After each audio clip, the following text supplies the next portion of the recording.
Okay, thank you, everybody. This is the policy subcommittee meeting on October 1st. If we could just go around the room, please, and say who is here. Erin, starting with you. Chair Erin Earl, Chair of the School Committee. Andrew Mayes, Attorney for the Committee. Kenny Duba, Superintendent. Jennifer Lena, School Committee Member. Colleen Schnack, School Nurse Coordinator. Okay, awesome. So, I'm sorry, I couldn't get a connection. So the first item on the agenda is to approve the minutes from our last meeting, which I believe was on September 11th. Did everybody, all the voting members, which for the record here today are myself, Dr. Earl, and Dr. Juba, did you all get a chance to review those minutes? Yes. Does anybody have any questions on them? Can I get a motion to approve? I'll make a motion to approve the minutes from September 11th, 2023. I'll second. All in favor? Okay, awesome. So, for today's agenda, we have some follow-up from some policies that have been on prior agendas. Just want to note for the camera that there's no one here for citizens' comments. Oh, I'm sorry. Yes, there is nobody here for citizens' comments. Sorry, I was trying to pull up the The door is open though, Jen. I did check. Oh, okay. Thank you. So it looks like there's nobody here for citizens' comments. The first policy that we have on the agenda is JICH, drug and alcohol. the drug and alcohol. So I think we were waiting for feedback from administration on that policy. Ken, do you have any feedback? Any additional feedback? No additional feedback. Okay, so that is fine. What about the next one? Wait 1 second. On that one, I believe what we were waiting for was the, we just need to put the new weapon seizure report connected to it. No, that was the one, that was weapons JICI, and we already Oh, just approved kidding. that one. Yeah. So this was the drug and alcohol regulations, and that was one that administration wanted to get connected with the athletic department and with our social workers to touch base with them. Just going. So I we'll go back to that it's one. close. No, the first one's linked to the thing I was just talking about. Pops up. Yeah.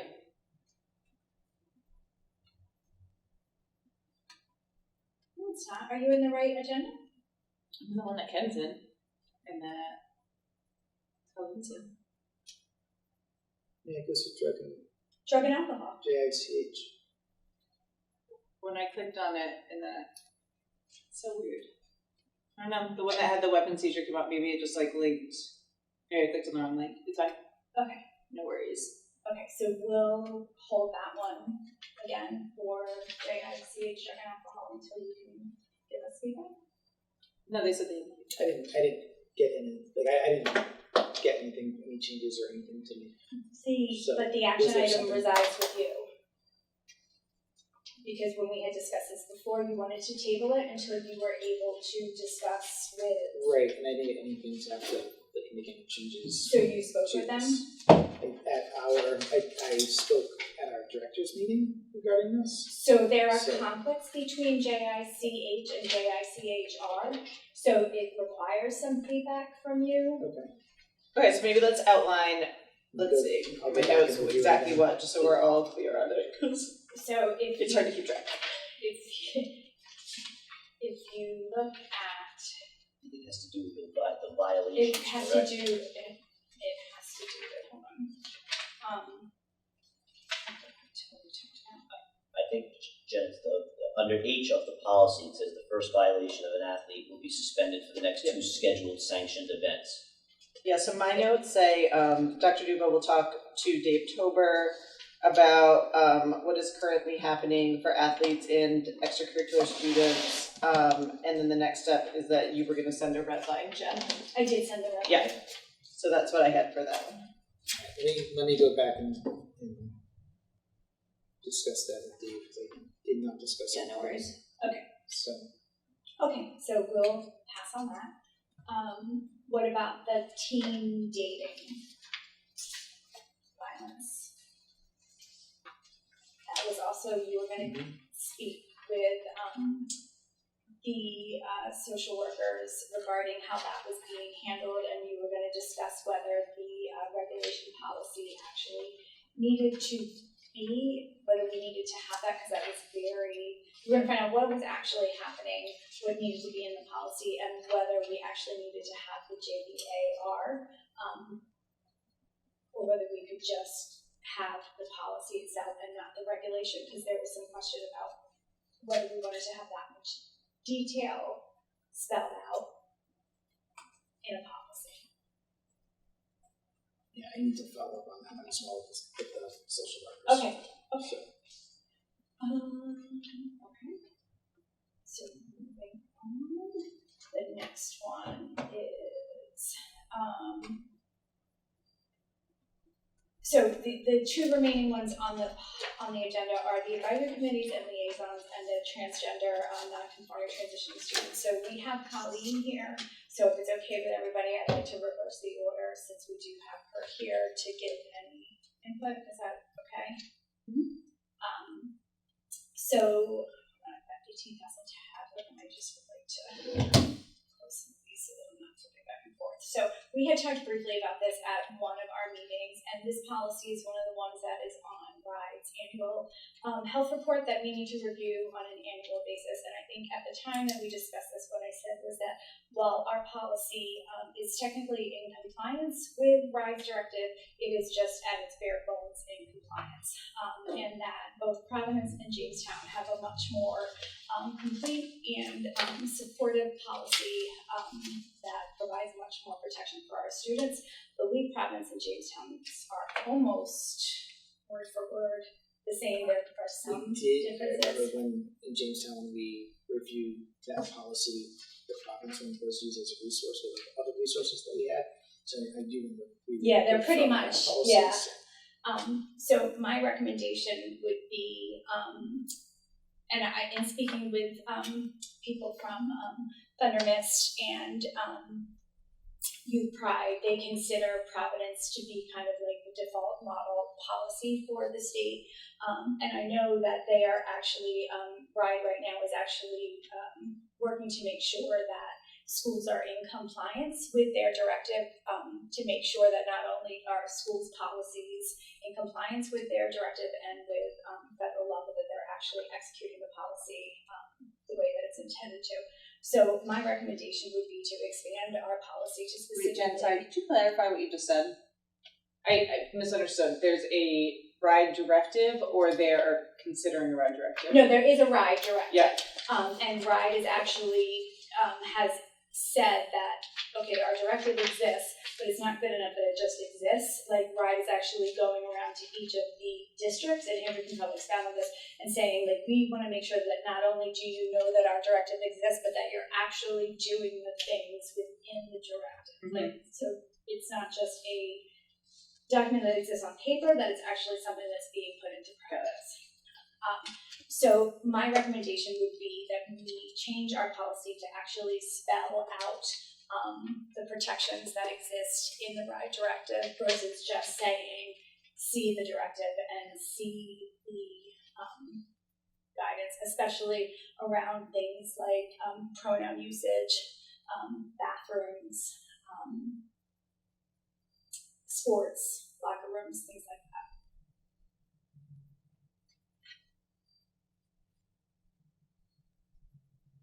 Sorry, when you say that RIDE's going around to check. They've reached out. There was a letter that went out, right, Andrew? I recall, yeah, Aubrey actually had seen that there's a letter they were looking for. In other words, when we adopted this initially, we just said we follow their guidance. Now they're kind of backing up and saying, well, what are you doing for the guidance? What exactly do you have in place? But who did it go to? Who did that letter go to? I think it went to superintendents, but let me check. Yeah, we should just check with the transition. Only because I don't recall seeing a letter from RIDE regarding that, and I just want to make sure if that is something They may not have gotten to North Kingstown yet, but it is that they're going around district to district to. So we I'm looking in the policy folder. Did you include the? I did, in the policies and process, there is, I named them Providence Transgender Non-Discrimination and Jamestown Transgender. Yep, I saw I those. uploaded them on August 9th, they're both in there. No, I meant the directive for my, No, because that would be important to look at, I think. Yeah. Just to make sure, like, to see kind of what it does it say, like, what are those things, what's not in our policy, what is in our policy, what's in our practices, what's not. Yep. I think that would be a good baseline. Oh, if I that's can, what we're- I can do that right now, because it's right on the, it's right on their website. You're talking about their, guidance for transgender students, rights guidance, yep. Yeah, we're gonna reference that.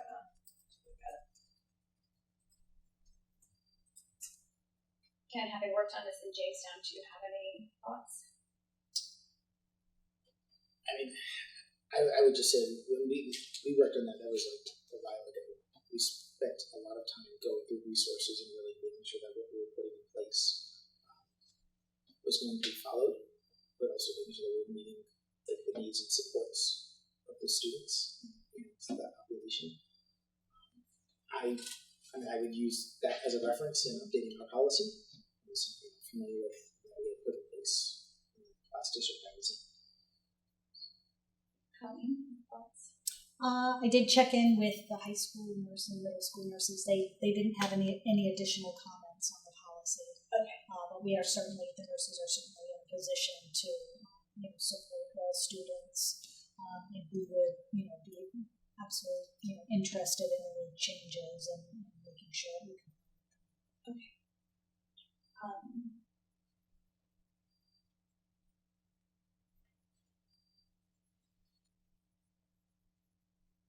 So does a next step for this feel like, if I come forward with a draft based on Bride's guidance and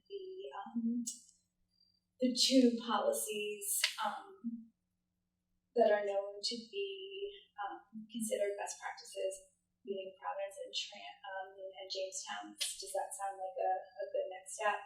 I can send it to Colleen to have her review with the nurses at the schools to get their feedback also. No, I would agree with that, and I would take what's here and use that as a reference.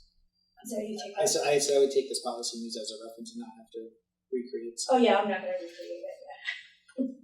Work smarter, not harder.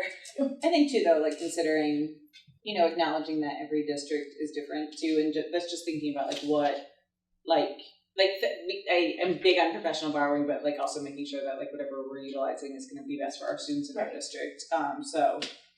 But it is good that some other districts are a little bit ahead of us in broadening that.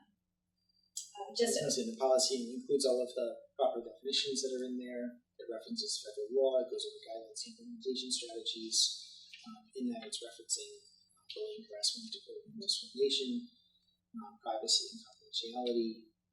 It talks about names and records, use of student names and pronouns, use of student records, gender segregated facilities, physical education classes, intramural interscholastic athletics, dress code, school uniform policies, student transitions. So as a section of communication. Okay. So I'll take a look at those two. Make sure it cross checks too. Bride's guidance hasn't been updated recently, so I'm sure with those two policies it'll jive. I'm sure I know when we talked about when we did put this policy together, was talking about the connection between the school and families and the importance of having that communication with the families and not just the student. Yep. And making sure there's open lines of communication. Yeah, I think obviously the first preference is to have an open line of communication between students and families, but it is important to look at the guidance just, in the interest of protecting student safety where necessary, that the student confidentiality is followed. I know also, it's supposed to be this month that OCR is supposed to be coming out with all new guidance or updated guidance on Title IX, I believe, to encompass these topics as well. Which you know what that is? It was supposed to be early October. That oftentimes it's pushed back, but I haven't heard anything about it getting pushed back. Which group, Andrew? What's that?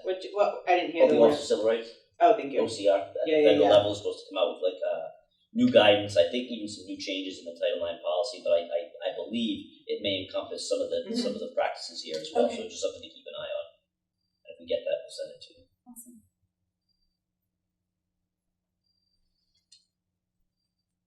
I do think at some point too,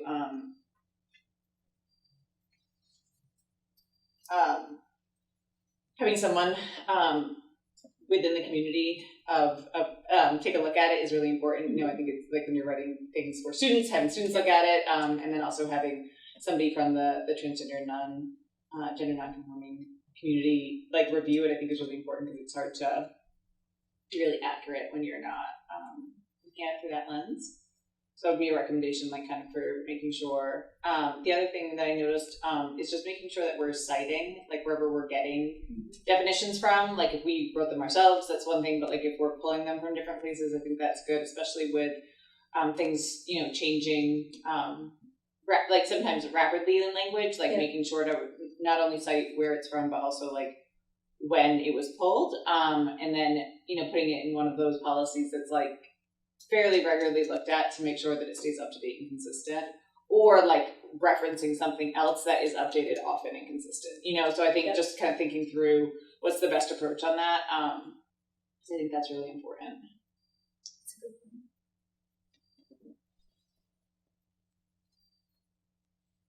Any other questions, concerns, comments?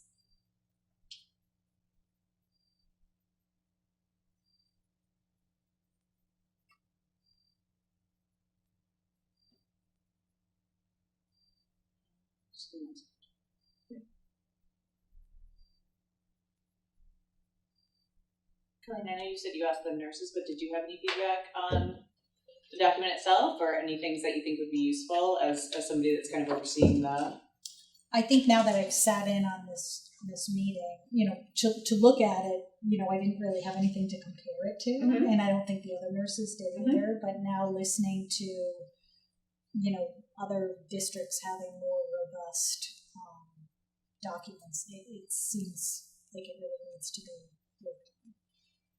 Even just things like access to bathrooms. We always, in the previous district, made sure we had bathrooms that were available for, you know, that were not gender specific. Right. In the building. Yeah. Access during PE time, lockers, just to, you know, that way if anyone needed a separate location and privacy, they had that. Yeah, and I know in the schools that's provided.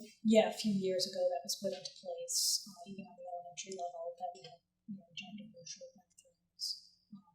I wonder if is it the school nursing association? Do you have a professional organization? We do, yeah. We have Rhode Island School Nurse Teacher Association, but then on top of that, we have the National Association of School Nurses. So they may have some I wonder if there's any resources. Yeah, they may have papers and resources. Yeah, would you mind? Taking a look. Just I think it's good sometimes to look at kind of what's happening nationally, especially from like that view, right? Like there's lots of different views that you can look at policies for students. You know, like Ken was mentioning, like restrooms, right? Like that's adjacent to nursing, but you know, so also looking at it from like a couple different views, I think is really important. And then just making sure that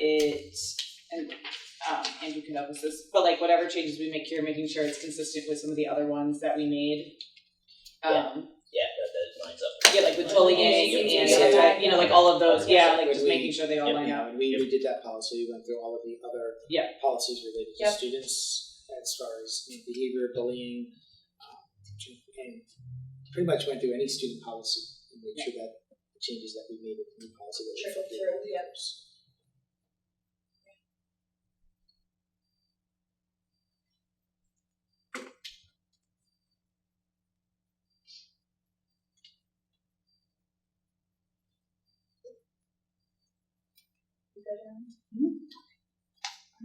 Thank you.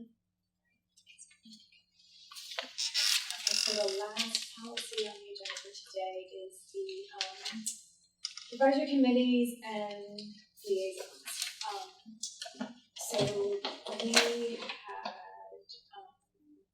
had talked about this. We had like structure.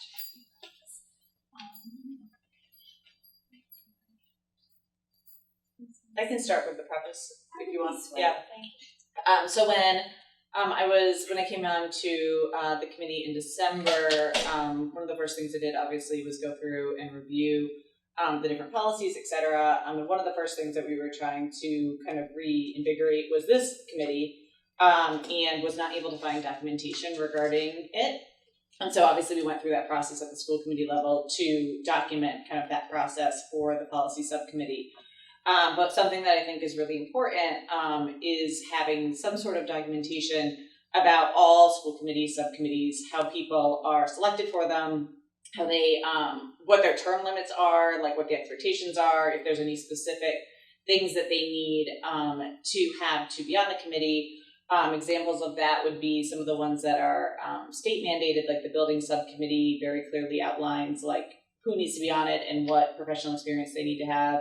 Health and wellness is another good example of that. So those two subcommittees kind of have a little bit more information, but then we have the other ones as well for the school committee. And so I felt like it would be helpful to have some sort of documentation kind of in our policies and procedures to outline that, and then also like very specifically call out like what the purpose of those committees are and how they work with the school committee, because some are documented like that and some are not. So basically my hope was that this committee could take a look at this and propose something to the school committee to kind of give us some guidance going forward in that area.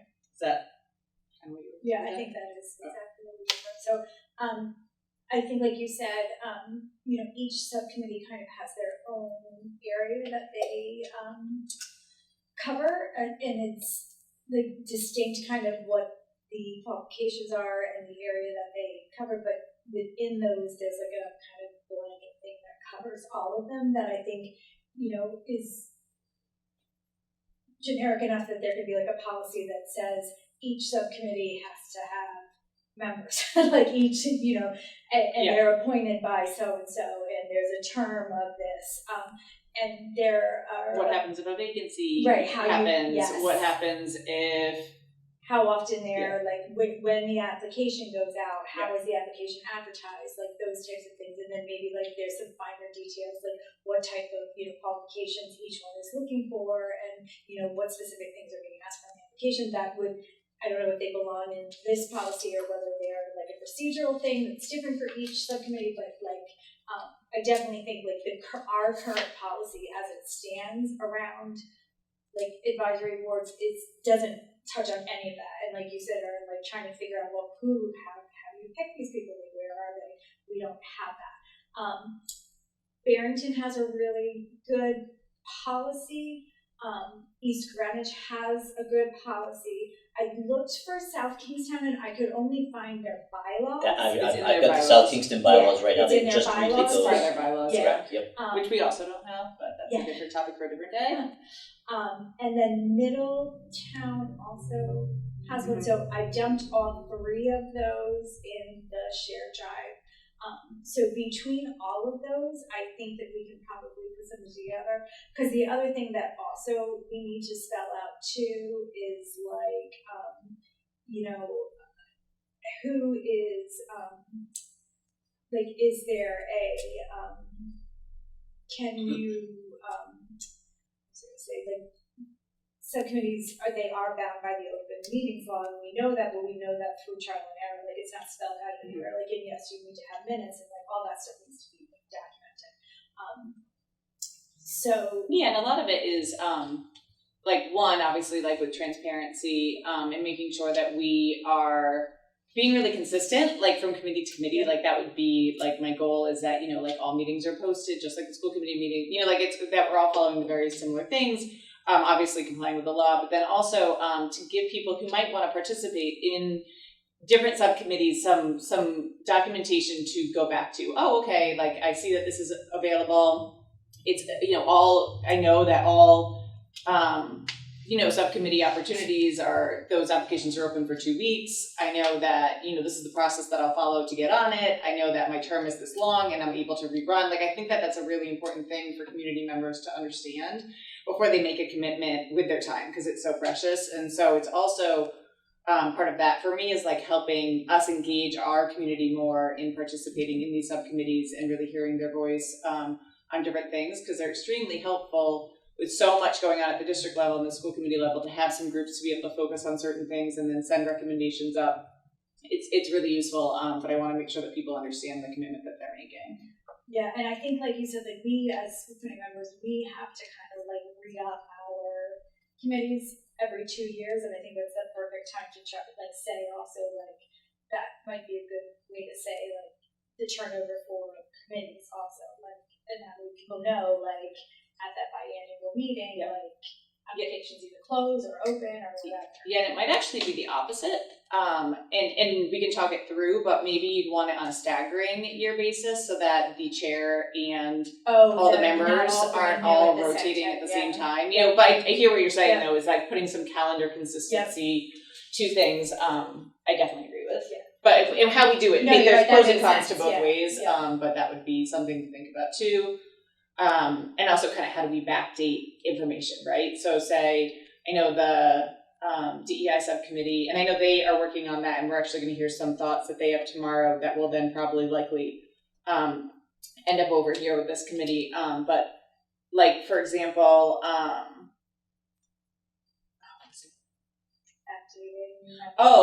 like, you know, like they did a process where they brought in folks to a subcommittee, and it's been a couple of years, right? And so like, but they don't have an end date for their terms. Like they're just on for perpetuity, if you will. So things like that I think is really stuff that we could go back and say, okay, you don't want a whole committee. Sorry, I got it. Thinking about how we roll folks off, because you wouldn't want to sunset a whole committee either. So like we might have to put some things into this policy that allow us to have a goal of like rollover and whatnot, but also have some staggering of the committee members so that you're not just bringing on all new committees. Yeah, no, I think that's important. And I think too, like, I think like a lot of stuff can be the same, but I do think we have to recognize like the differences in the skill sets and that we're looking for among all the members. Like you're gonna have a different skill set and qualifications that you're looking for on the building committee than you are on like the wellness committee, like you know, and things like that. So I think we need to take that into consideration when we're people are going to want to know that too, like when they're applying, like what do I as a community member, like what do I need to, you know, where do I best fit? How can I best the service? I think we want to find out, you know, as people apply, what's their experience to sit on that committee. South Kingston actually interviews them based on a rubric. Now they're the only client I have that does that, but I've seen it where people come up and they, you know, explain why they want to be on the building committee. I'm an architect. What do you know what I mean? That was a question I was going to have. So when they apply, who's then choosing who goes on the committee, and how is that application being used to make that choice? And how that information or the data that's collected being used to make that choice of who's going to be on the committee. And I think like that can be consistent, you know what I mean? But I think like I personally don't think that the application should be the same across subcommittees because that makes sense. Like, so for example, and I think we can work through what that looks like, but, you know, so for example, like you're going to ask it, but it might say something like, you know, please let us know what professional experience you have for XYZ, right? And so the building one, they're going to talk about that. Like health and wellness, they might talk about how they're a nurse or a mental health professional. DEI, maybe they might talk about, so I think you can be consistent with understanding that there are different needs for each committee, and that there would be different skill sets. You know, what's your, you know, please explain your experience as committee. That's where that would be different on, you know, for each committee, right? Some of the information you're asking for would be probably the same. You know, to be part of the, you know, to be asked to be on the committee, but you know, that I would think would be an example of one question that really would be individualized to the committee, and the person applying is going to share what those experiences might be, if it's, you know, personal, professional life experience that you're bringing, you know, to that board. I think too, thinking about like that process about like the who decides and like what that process is. Like I think that is really important to be somewhat consistent. But I would love to hear as we get farther in this process, like from the different subcommittee chairs on like things that like their experiences, things that they feel like are important, like, you know, like kind of getting some feedback from the folks that are chairing the different committees, because it's slightly different for each one. Another thing I think we really need to think about is like what subcommittees we have, and are there any gaps like in the district, or at least an opportunity to be able to create ad hoc ones as needed, and what that formation of those are. Because different things might come up throughout different years. A great example is the building project. We're utilizing the building subcommittee because it makes sense, but like there could have been a special kind of group that focused on a building project, right? Like that would be a great example of an ad hoc committee that maybe the building committee, and that one's maybe a little too tight, but there could be things like that we might want. Redistricting or something like that. Yeah, NKSD just went through that. They Yeah. established a special redistricting subcommittee for that purpose. Yeah. And then once the redistricting is done, that subcommittee disbands or something along those lines. Yeah. And so thinking about just having the ability to be able to do that, and through our conversations, if we feel like there is something else, like how would an established permanent committee get established? What would that process look like? I think that's important too.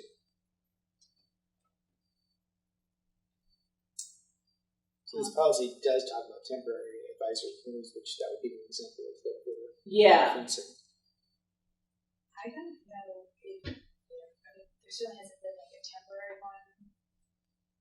I think temporary meaning like it's not something you have to have, right? Like so building committee, that was something that Statutory, was required. Yeah, right? those are statutory. So temporary meaning like a reconfiguration committee is temporary. It's not going to go on forever.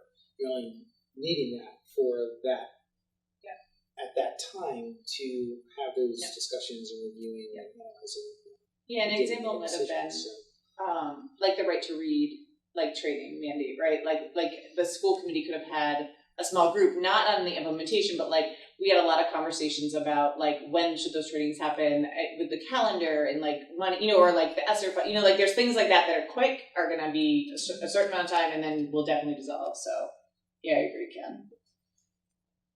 But also we need to, I think, remember too, like these are school kids, with the exception of CLAC, which is a little bit different, like school committee, subcommittees too. So making sure to keep the scope of what they're responsible for in conjunction for what the school committee is responsible for versus administrative duties. Like I think making sure to be really clear to the committees on the delineation of that is really important, because I think it gets murky, and we want to make sure that they're focused on policies, on budget input, on those things that the school committee oversees too. So making sure to really spell that out for folks, because I don't think like 5 years ago I would have understood that. Like as a parent, like I don't know if that delineation is super clear. I don't think it is. I think it's seen as like a school. Yeah. School. Yeah. And there are certain things that are administrative, and those are different. I don't know how those are tied into our documents anywhere, like the SIT teams. There is a policy for school. Yeah. That's separate. Those are regulated through the state. Yeah. They take care of the statute generally. So that would be different. No, That's that's not policy. that's not a subcommittee of the school committee. Yeah, that's administrative. That's a requirement through the state of Rhode Island, and running the SIT team, and there's very specific requirements and regulations that the state has outlined of how your school improvement team is used. Is that one ILBA? It's in the student section. It's like school improvement process. The policy doesn't call it a team. Oh yeah, it does eventually. But in the policy Not in the itself, like, it's title, not yeah. in the title. I don't know. I think I could sleep through this policy. It's ILBA.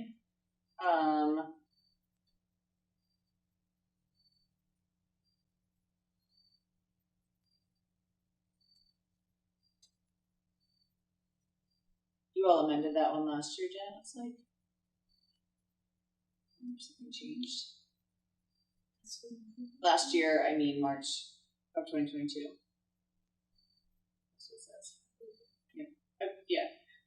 So that's good that one's gotten looked at somewhat recently. Because I was going to say, as we're talking about this, like what other groups of people, because even though we internally look at them differently, like if I was a parent looking at different opportunities in different places, like even though it's different and it's an administrative committee, maybe delineating or explaining somewhere like on a website or something, like these are school committees, these are opportunities to help, at the PTO level, these are opportunities to help at the building level, like making sure. Is there a PTO policy? we even need a policy on PTOs. No, I'm just asking, like, in my head, like you're saying, Yeah. like, if I was somebody going, oh, I wonder, like, Where do those land, Ken, as far as, for lack of a better word, governance? Typically, we follow the professional board, the PTO board. Yep. And every PTO should have their own bylaws, just like every CLEC should have their own bylaws. Yep. But like, who checks that? To make sure the PTOs have their bylaws. I mean, usually that's kind of a discussion within the PTO themselves with the building principal of Yep. the bylaws that they have. It's not something that would be overseen by school. Yeah. Because they're separate nonprofits. It's a separate entity. Yep.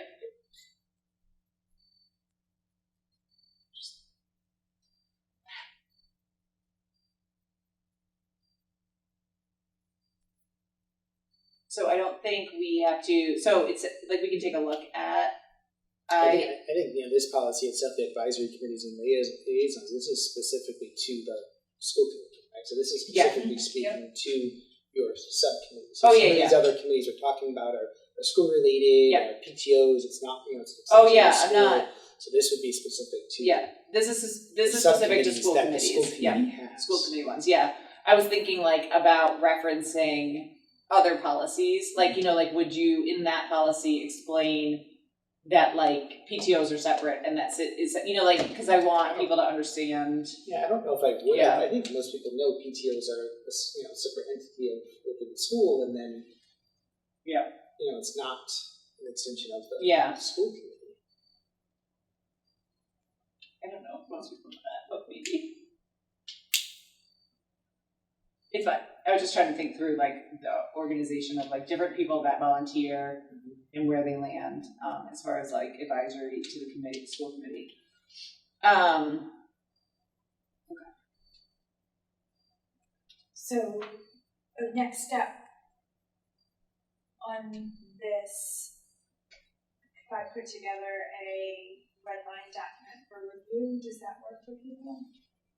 So are we looking, I guess my question is, what are we looking to revise within this policy? Are we just looking to put something specific in here as far as what the process would be for someone to kind of spell out like what is the apply to be on a subcommittee? Apply to be on a subcommittee, like who makes, like what is the overall, like kind of spell out maybe like what is the process to be on a subcommittee, what are our subcommittees, what is the difference between our subcommittees, what are the general operating rules of the subcommittee, that type of thing.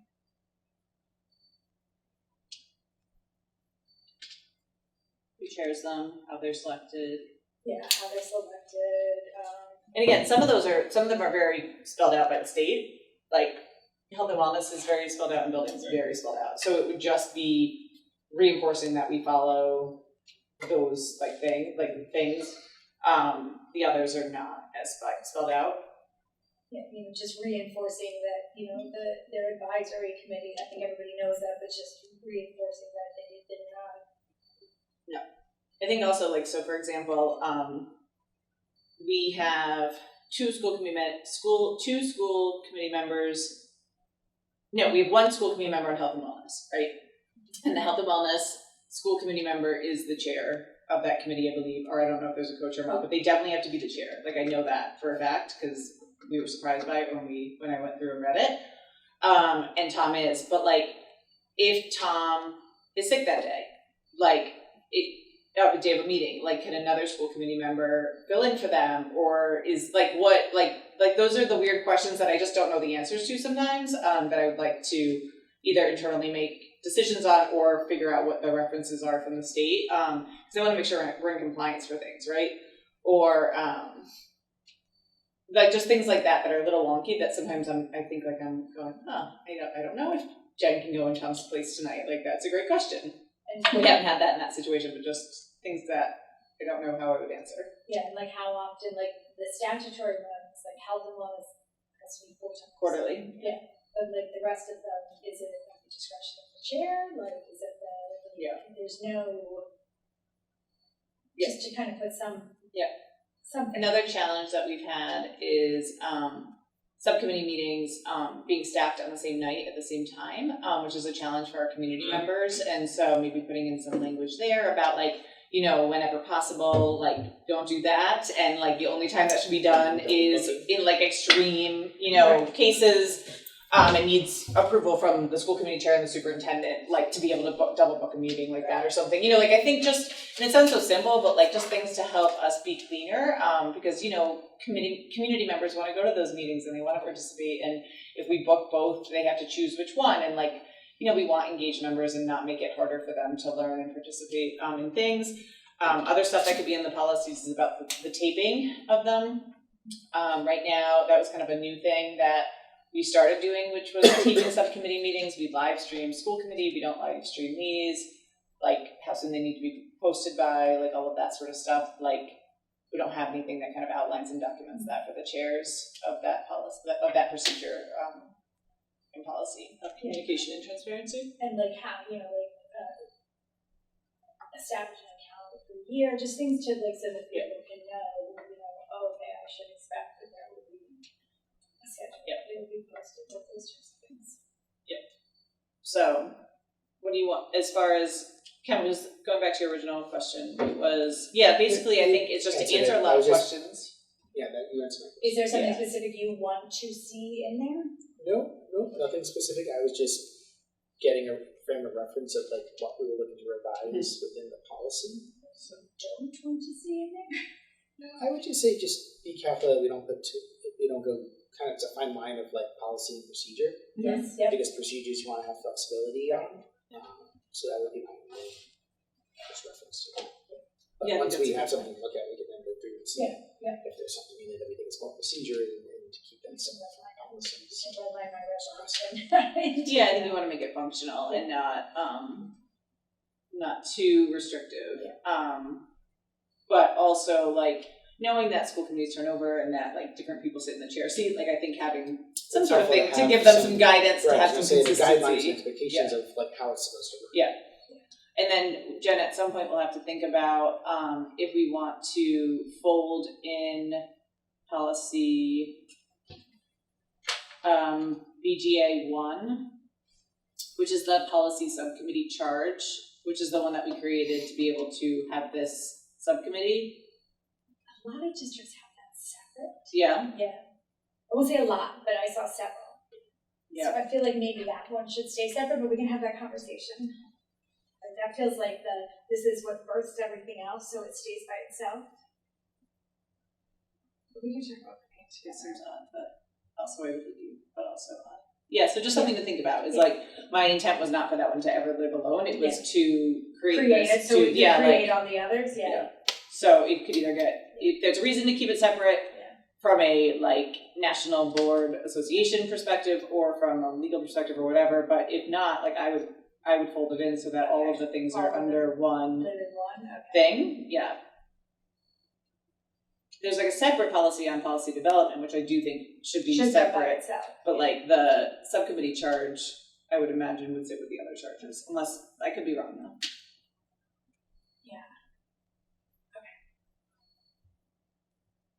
Does anybody else have anything on policy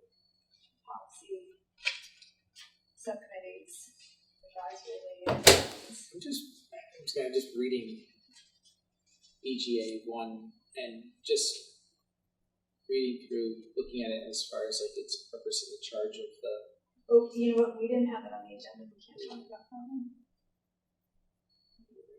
But I think that we could add it, and I would say there needs to be a connection between the two. Okay. So that's all. Just prefacing that with this. Yep. Making sure. Yeah. So when we put on what we're talking about today, like the next time, we should put that one on too, so that we can, and maybe the SIT one, so we can reference it. Like I think the general discussion is okay for open meetings purposes because it's still right. I wouldn't make changes to it, but I think having that conversation about what's in existence does tie into the advisory policy that you're working on. But if we want to take it from it or edit it as we do it, like let's add all three, so that way we can like tackle them like in because they'll weave in and out. Okay, so for the next meeting, we still need to. You can put those policies on that. I'll have the information for you the next I'm gonna give you, because we still have to finish GCB. This is where you get confusing because you go every other, so That's then you what I'm think you're saying, cool like, and that's then what you're I not think cool. I If you put it on the next one, it'll be no. Like it actually, like it's hard to. So what can you? You know what, I will say, I'm Which- gonna be well, fully which- transparent. It gets difficult with everything we're doing and not completing Well, would you like to policies finish before this? moving on. If we can finish this before moving on to the next, I think that would just help all of us organization Whatever. wise. Can we, Because I feel like we're easier. constantly going through different policies, and that's why sometimes I'm coming, I'm like, oh wait, yes. Yeah, what do we You have? finish that, you tricked me. But Yeah, okay, If we that's can fine. finish this before we You go on wanna to finish anything else, this that agenda? would be. Okay, so Wait, we so I will wanna- resume this Incredibly agenda at helpful. the next one. Wait. So hold on one second. I agree with Ken. And what are things that are outstanding? Can you just do a quick review so we can Yes. under the policies of future policy topic agenda item? Can we just go through anything that's in GCB. your brain that we have outstanding? GCB and the related policies, Yep, and that's family medical leave, personnel hiring.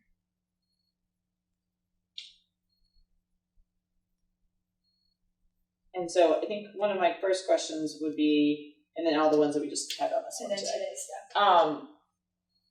Is there a priority for them based on like state or federal? Like, is there any policies on this list that like we have to change or we have to get updated? Because I would say the sick leave one is kind of a priority based on our conversation. the family medical leave one. No, Oh, the sick or- leave. Yeah, The that's sick sick leave leave, one we that had we said. were- Which one's that? That's the employee sick bank, No, policy. I know what we're talking Oh, about. What's The the GCBR, GCBR? Is that one? yes. So we're looking at GCB and GCBR. We have Correct. GCB, GCB1, GCB2, and GCBR. But of those, I think the priority one is the sick bank. And that's because of the October 1st. Yeah, Right. Okay. And then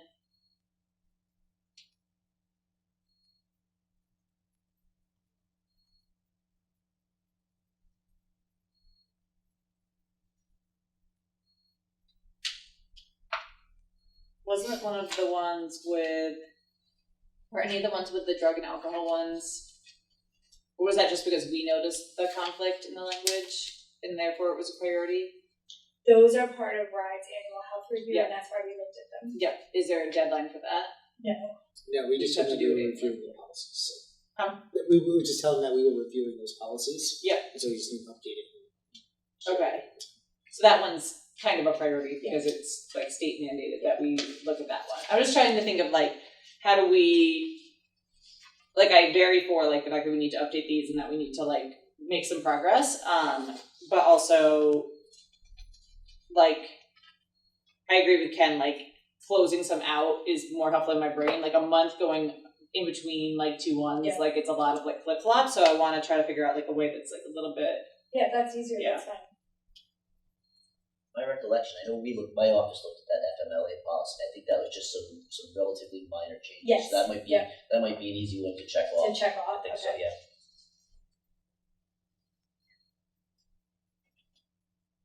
Okay, so are there other things for the future policy topics? Like I know Dr. Duba's been here for a couple months. Like, are there any that can you, as you've been going through the policies, like want to add to the future to be discussed So, list? The donations, we pulled that up the other day regarding grants, so we need to look at that policy at some point. What's the letters? That was KCD. Sorry, And say it again. that's KCD, and that's in regards to the district applying for grants and the school committee accepting the grant expenditures. And it's more kind of us having a conversation of when, at what point, we need to review that. But discuss when grants are approved. As far as other policies, I will get back to you. Oh yeah, no worries. Where And some this things it wasn't popped up, so. it's not a speak now or you don't get to bring a policy before, but if you had like no, but as you're going through things, if like I know we had that conversation, I couldn't remember which one, but I knew we had said one this week that we were like, oh, we should probably Is that on donations have the and policy grants? take a look at it. Yeah. So just as those conversations come up, like we can add them and then go through depending on like the urgency of it. But I agree that would be a good one eventually to look at, just to make sure that our finance department and administrators have clarity on what needs to legally be done and then kind of how it works into the overall budget and finance piece. If you're worried about No, I know. I'm saying, no, I wanted the administration's opinion on like what else Yeah, they're coming up as they're like getting used to the district. Yeah, I think what would be helpful is if we can just finish off current policies. Yeah, I think before we had others. switched off the GCB because you all needed time, and that's why we went on to this. But I have whatever is easiest to bang through with the current ones. That's fine. So, but can we do the sick bank one and then do these? Because I do think that's time specific. I think the sick back one is just That was aligning the two. Right, it was aligning that and also the date of October 1st. So we'll do the sick bank and then try to finish the ones that are on this agenda tonight. Yeah, that work, which should be based on 2 weeks. The 16th?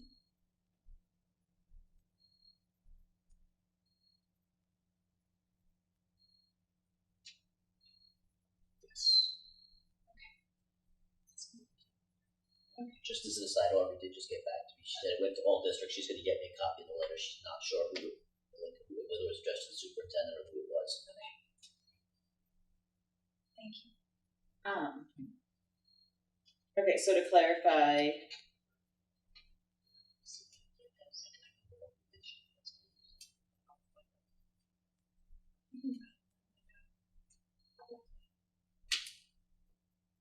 I may have it before we leave.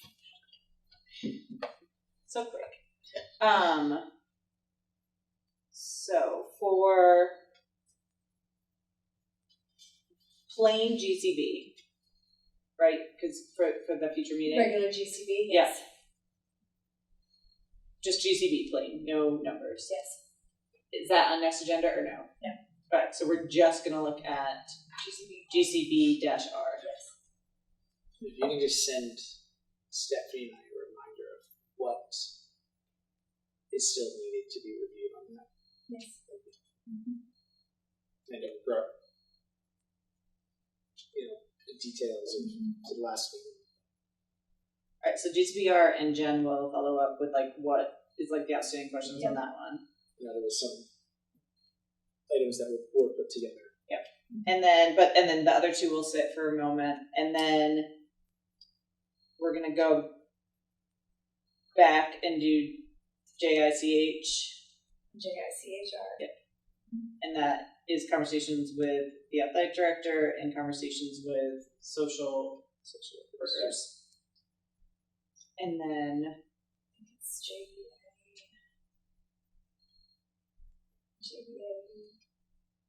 2? JBAR. Yeah, JBAR, yeah. And then for BCF, that will lie, like administration doesn't need to do anything at this point. I'll We'll take be care of presenting that. a draft of, okay. And same thing with the transgender student policy, I'll take care of those ones too.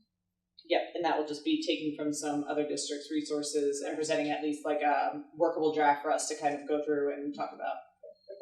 Do we want to invite anyone to that one to be part? Like, do we want to invite any community members or administration to be part of any of the conversations about those ones? Administration, building admin is invited to every one of Yep. these meetings. I guess, sorry, I was saying, like, is there someone specific that we'd like to request their presence to give us I would feedback also, on? with that one, just reaching out to social workers and psychologists as well.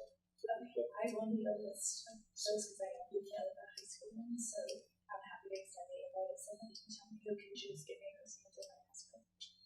Jules can send I'm me. just wondering if it's easier. I don't think they have to come. I meant get back more. to them.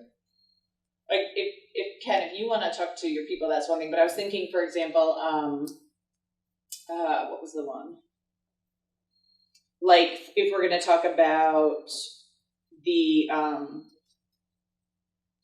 like BCF, like do we want to invite the subcommittee chairs to come talk to the committee? You know, like things like that. Like Ken can obviously talk to like the administrators as for like simple things, but sometimes like it's nice to be getting an opinion and then having a conversation with the policy subcommittee and like that. So that was just what I was So you thinking want about. me to invite the chairs of the other policy subcommittees. We might not be ready for that yet.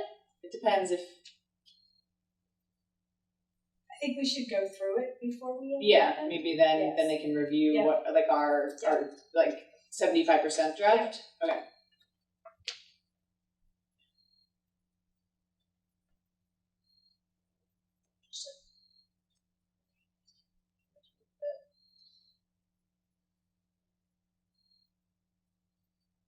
Anything else?